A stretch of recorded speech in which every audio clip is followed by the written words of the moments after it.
प्राचीन समय में एक महान तांत्रिक था जो अपनी साधना के लिए प्रसिद्ध था।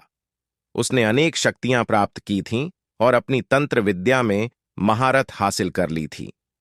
हालांकि उसकी एक कमजोर कड़ी थी, काम वासना। उसने अपने जीवन में कई साधनाएं की थीं, लेकिन इस मोह से मुक्त नहीं हो सका था। एक दिन उसे खबर मिली कि एक अत्यंत शक्तिशाली योगिनी उसकी शक्ति को चुनौती दे रही है। योगिनी का तब और आत्मसंयम अद्वितीय था। तांत्रिक ने सोचा कि यदि वह योगिनी को अपनी ओर आकर्षित कर सके तो वह उसकी शक्तियों को भी प्राप्त कर सकता है। तांत्रिक ने अपनी काम वासना को साधना का रूप देकर योगिनी के पास पहुंचने की योजना बनाई। उसने कई तांत्रिक क्रियाएं की और अंततः योगिनी के सामने पहुंच गया। योगिनी ने उसकी चाल को समझ लिया था, लेकिन वह उसकी शक्तियों को परखना चाहती थी। योगिनी ने उसे बताया कि असली शक्ति केवल साधना में नहीं, बल्कि संयम में है। तांत्रिक ने अपनी तंत्र विद्या से योगिनी को आकर्षित करने की कोशिश की, लेकिन उसकी तपस्या और आत्मबल के सामने उसकी सारी विद्या विफल हो गई।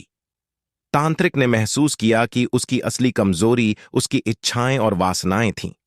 योगिनी ने उसे बताया कि यदि वह अपनी शक्ति को केवल साधना के लिए उपयोग करेगा और अपनी वासनाओं पर विजय प्राप्त करेगा, तो वह सही मायने में शक्ति का अधिकारी बन सकेगा। तांत्रिक ने योगिनी के उपदेशों को सुनकर संयम का महत्व समझा और उससे वादा किया कि वह अपनी वासनाओं पर विजय प्राप्त करने का प्रयास करेगा। योगिनी ने तांत्रिक की साधना को नया मार्गदर्शन देने का संकल्प लिया। उसने तांत्रिक को अपनी गुफा में एक विशेष साधना करने का प्रस्ताव दिया, जो उसकी इच्छाओं को जड़ से समाप्त कर देगी। तांत्रिक ने योगिनी पर भरोसा कर उसे गुफा में प्रवेश किया और साधना में लीन हो गया। साधना के दौरान उसे अपनी आत्मा के कई पहलुओं का सामना करना पड़ा और एक कठिन तपस्या में लीन रहा।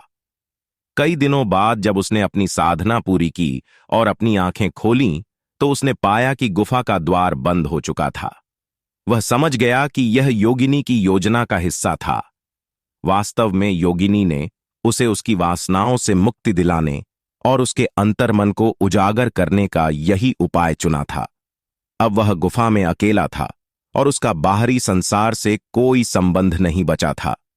उसे एहसास हुआ कि उसकी असली साधना अब भी शुरू हुई थी, खुद के भीतर के अंधकार को उजाले में बदलना। कहानी का यह अंत दर्शाता है